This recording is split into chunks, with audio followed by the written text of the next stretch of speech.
Thank you, Elisa. Wow, look at you. I never in my wildest dreams expected this event to be this big. And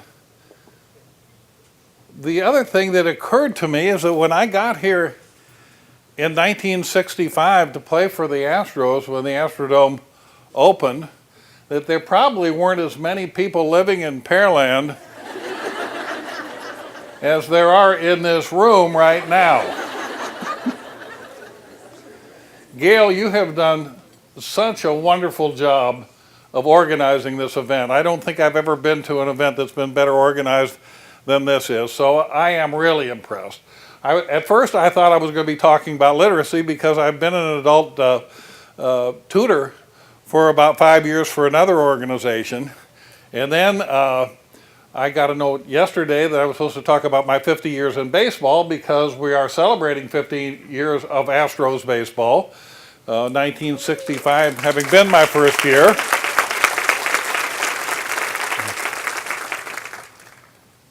But actually, well, it's been 50 years for me with the Astros, and I feel like I've used up all the coupons on that guy's apron because it's also been 50 more pounds on me during those 50 years. I'd be willing to give back some of those pounds, but I wouldn't be willing to give back one of the memories. It's been a wonderful ride in Houston for me, and being able to raise my family in Houston, see it grow, and all the great things that have happened. Another thing that strikes me about this particular crowd is that it's almost all ladies. Wow, what a treat that is. I'm sitting right over here, right across from Elisa, going, and then watching her get up here and speak to you, and then looking at all the beautiful ladies out here in the crowd. And that's just another big plus for me that I didn't expect. Actually, my baseball career started almost immediately after I got out of high school. Like the next day, I signed a contract. And back then, I was 50 pounds lighter, was a pimply-faced kid. I was a baseball player. I had a girlfriend in high school, but she wasn't the prettiest girl in the school. It seemed like the football players had all the prettiest girls. And so I didn't really think of myself as that much of a big shot until I saw the $50,000 on the contract that they handed me to sign. And then all of a sudden I thought, wow, this is pretty good. I went and played rookie ball. I came up in 1964, and the Astros were the Colt 45s. They were at old Colt Stadium, and they let me pitch a game on my 18th birthday. So I got a much earlier start than most players in the major leagues. And I was lucky enough the next year in 1965 to go to spring training and pitch well enough to make the team. So my first year in the major leagues, I was 18, virtually the whole year. And when I got there in '64, I looked across the parking lot, and there was the Astrodome. It was just a structure then. There was no skin around it. There was no ceiling on top, but you could see the structure. And I thought, wow, you know, this team's going to play there next year, not knowing that I would be on the team. But when we came back from spring training that year in 1965 and walked inside, it was just eye-popping. I felt like I had walked into a huge spaceship. It was so colorful. It was so magnificent. I had grown up in Los Angeles, and Dodger Stadium was thought to be the most beautiful baseball stadium in all of America. Compared to the Astrodome, it looked like a hovel. And here I am, an 18-year-old kid, and I'm going to be playing in here. So the first game we play, it's against the New York Yankees, and their star player is Mickey Mantle. Mickey Mantle hits a home run over the center field fence, in the first game played there, and I got to pinch myself. What am I doing here? The next day, we played the Twins at noon. After the game was over, they had all the people leave so they could draw a second crowd. They took about 3 hours off and brought in another crowd, and we played the Yankees again. During that 3 hours, the players went up to a place called the Countdown Cafeteria. It was one of 5 sit-down restaurants in the Astrodome, and it was a big glass wall, and it was where the ramps went up and down, where the people came in and out of the stadium. So when they passed by, there was this big wall of windows. And the whole team is in there like you're sitting around here. We're sitting around tables with our uniforms on, and all the fans started stopping in front of the windows and pointing at this person, pointing at that person. And I'm sitting there, again, just a young kid, just, less than a year out of high school. And I still remember thinking, I don't know if I felt like a movie star or an animal in the zoo. But it was almost, it was almost overwhelming. I say almost overwhelming because in another sense, it was just exhilarating, and it was just impossible for me to explain how thrilled I was and how happy I was to be able to play in the major leagues and have all this money. I thought it was a lot of money. The major league minimum salary at that time was $7,000, and now it's $500,000. So you can see where the money has gone in the last 50 years. But I thought $7,000 was a lot of money, and with the money that they gave me as a bonus to sign, I went out and bought a GTO, and so I got 4 on the floor, and I'm in Houston, and now I can get dates with any girl I want to get a date with, and I'm burning rubber all up and down South Main Street, and having the time of my life. So I think this is pretty good stuff, and it was. Fast forward to 1969, and for the first time, we've got a pretty good young team. You wouldn't have known it in April. We started off playing the Padres, and that was the very first year of their existence. They were an expansion team. So we figured we'll win 2 out of 3, probably sweep them, but at least win 2 out of 3. But we went right in there, and they swept us. When we got to Cincinnati at the end of April, our record was 4-19 when Jim Maloney of the Reds pitched a no-hitter against us to make us 4-20. The very next night, Don Wilson, a big right-hander with our team, and a guy who signed the same year I did, about my same age, turned the tables on them and pitched a no-hitter against them, and then now we were 5-20. Shortly after that, we went on a 10-game winning streak. Then we went on another 10-game winning streak. By midsummer, we were playing .500 baseball. In September, we got as close as 2 games out. It was the first time in the history of the franchise that we were actually in a pennant race. And unfortunately, we faded at the end, and we didn't make it. But we got to finally experience the excitement of playing September baseball, where every out of every inning of every game is so important. And so that was something that we thought would probably progress into something that would happen every year. No, in baseball, you can't predict these things. We traded Rusty Staub, we traded Joe Morgan, we traded Mike Cuellar. All 3 of them became perennial all-stars with other teams and won championships with other teams. And all we did was go down the other way. The Astrodome, while it was a novelty, while it was beautiful, by the 1970s, practically everybody that lived in Houston had seen it a few times. And we still had people come in the summer to watch ball games and take their kids to Astroworld. But the owner and architect of the Astrodome and the owner of the team, Judge Roy Hoffines, went bankrupt. And so, I mean, this is back, you can't even imagine these days, money-wise, the way things are now in baseball. But back then, they just sent everybody a letter that said, we're bankrupt, nobody gets a raise. And so we're playing along, and they're trading away any player that's making a little bit of money to try to save money, and we're not very good. So by 1975,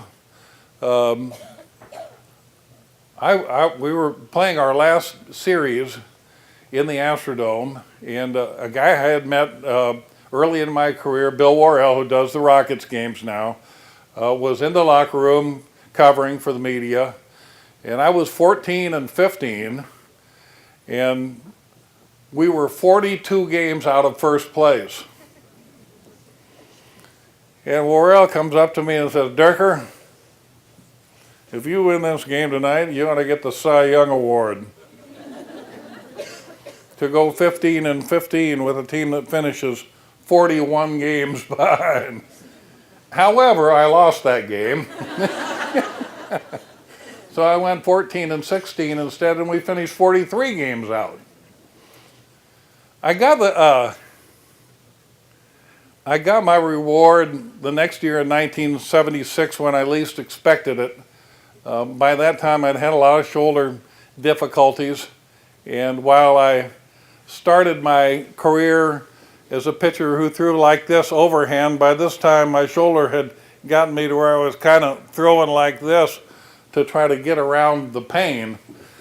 But I still had enough experience and still had enough stuff that occasionally I could pitch a pretty good game. So on July 9th in 1976, I found myself in the sixth inning with a no-hitter going. And I thought, look at this. Where did this come from? And all of a sudden, I got this adrenaline kick, and I started throwing harder. And by the eighth and ninth inning, I think I was throwing as hard as I ever threw in my life. I was blowing everybody away. I finished the no-hitter.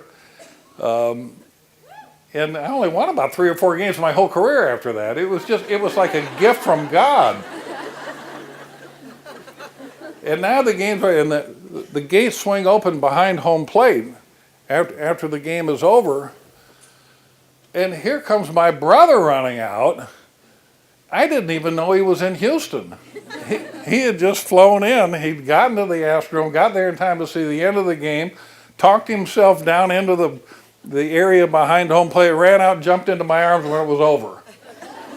And I just went, thank you, God. It's all been worth it. All the great times, all the fun of the 60s with all of us young guys, all of the things that we fought through in the 70s with the financial difficulties, everything had been worthwhile. My career was pretty much over when I was 30 years old. But I got a job announcing almost immediately.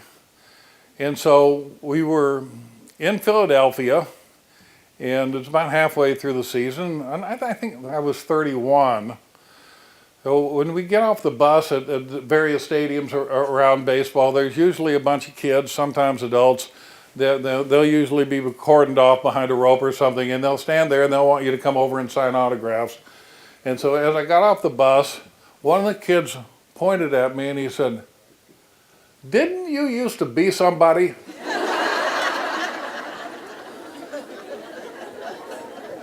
Yeah, I went over and I signed the thing. And so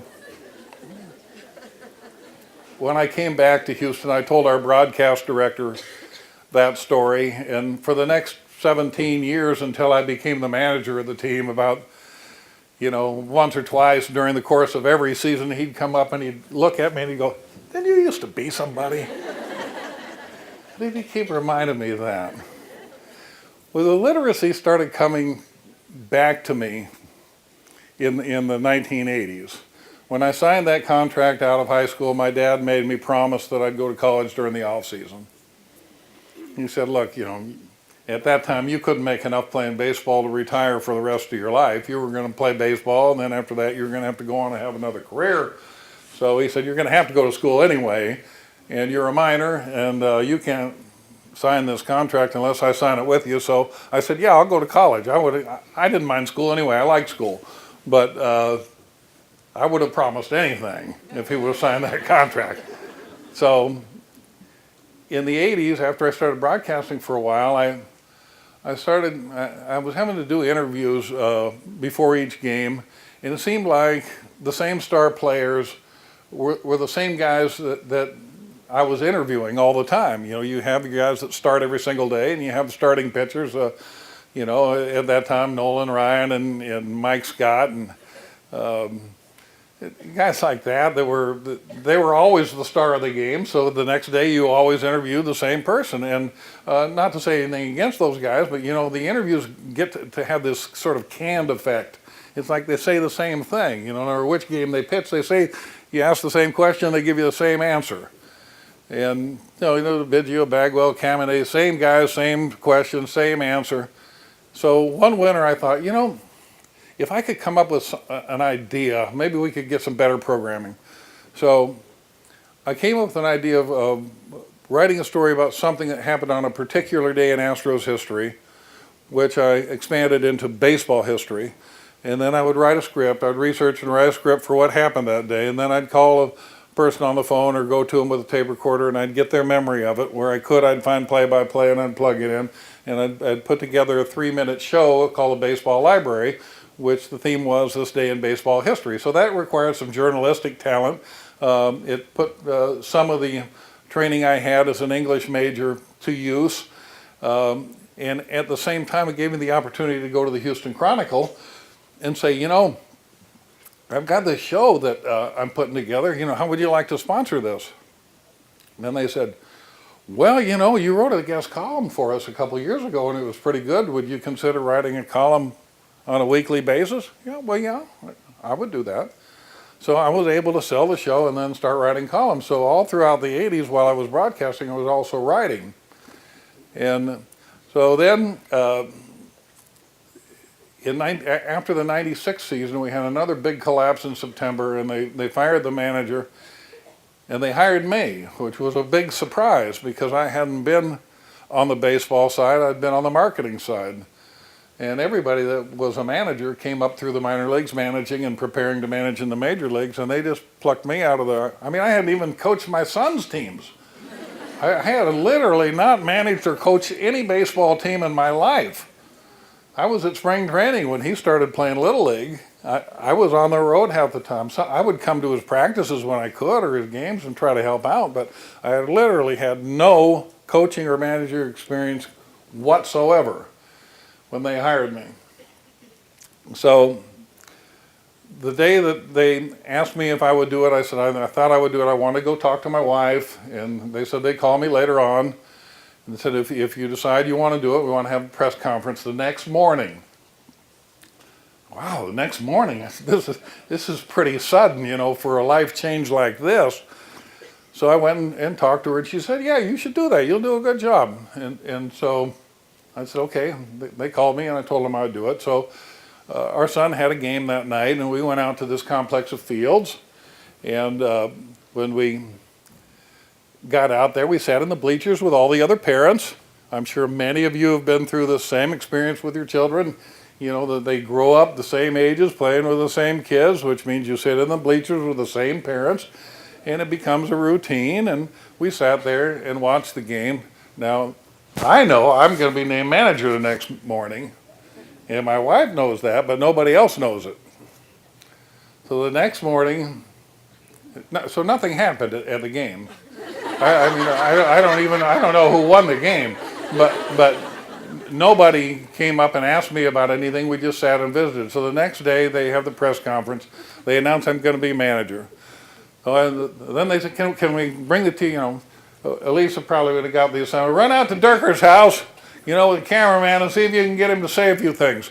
So a couple of camera crews came out, and I'm standing in the front yard. You know, the cameras are there. And they're asking me about being named manager of the Astros, and my son's standing behind me, and he's going. But he wants to be on TV, you know. So now, he has another game that night. So we go to his game, and we sit in the bleachers. About the first inning, a kid comes across from the other side, and he comes up and says, "Are you Larry Dierker?" And I said, "Yeah." He said, "Would you sign this for me?" And so I signed it. So then another kid came up, and then an adult, and then another person, and then they started coming from fields over here and fields over there, and they started the whole complex.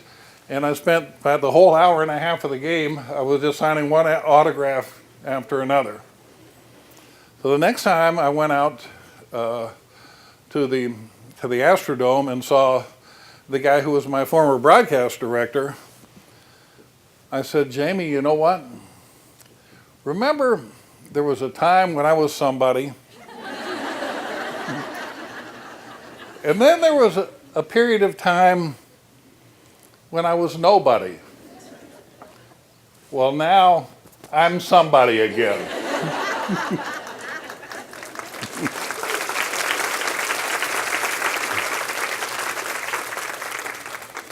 The managing years were great years because we had so many terrific players.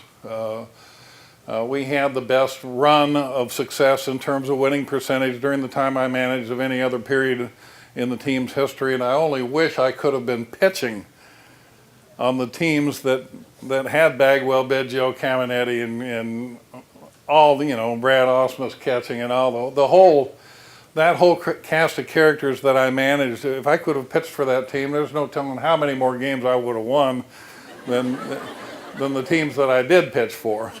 But that was like my second gift from God, because the same thing happened in a sense that happened with the no-hitter. With the no-hitter, it came out of nowhere when it was least expected. The manager's job came out of nowhere where it was least expected. The 12 years that I played for the Astros, the closest we ever got was the end of that '69 season when we faded and we finished 12 games behind. So we never ever played the last week of the season with a chance to win. And every player that plays more than 5 years or so in any major sport will tell you that after a point, the money is not as important to them as the championship. And they may be over-exaggerating, but there's a lot of truth in it. What you really want once you become a veteran is to win a championship. But I never got to do that with my uniform on. We did it a couple times when I was announcing, and I got to run down with a microphone when they were pouring champagne and smoking cigars, and I got to kind of be a part of it, but not to be on the team with a uniform on.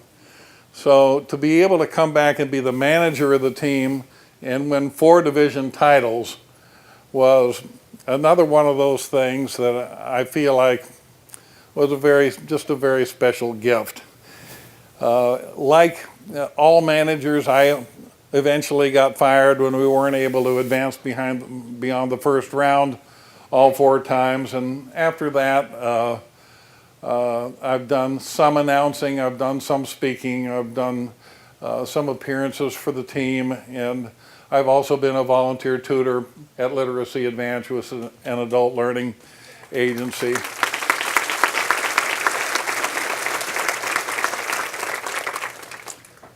And I've also learned that being somebody, it's not necessarily about what you've accomplished. It's not really what you do, it's who you are. And in that sense, everybody in this room is somebody. Everybody in this room is somebody important. You're important to yourself, to your family, to your children, to your parents, to your neighbors, to your friends. All of us are somebody. And for us to reach our potential, whatever our talents may be, what is important is that we realize that we have that kind of self-respect, that we have that kind of inner fire that will say, I've got this great life to live, and I can do so much for myself and my family and for everyone else, and to make my life worthwhile. And that's why I say that for every single one of you out there, what you've done this afternoon and leading up to this afternoon, and the money you're raising to help these students make their lives better, is so significant, beyond anything you could even imagine. And I want to just congratulate you for what you've done, and I understand this has been going on for years, and so I salute you for that, and I just encourage you to keep it going on and on and on, so that a lot of people can come up here and tell you stories like I've told you today. Thank you.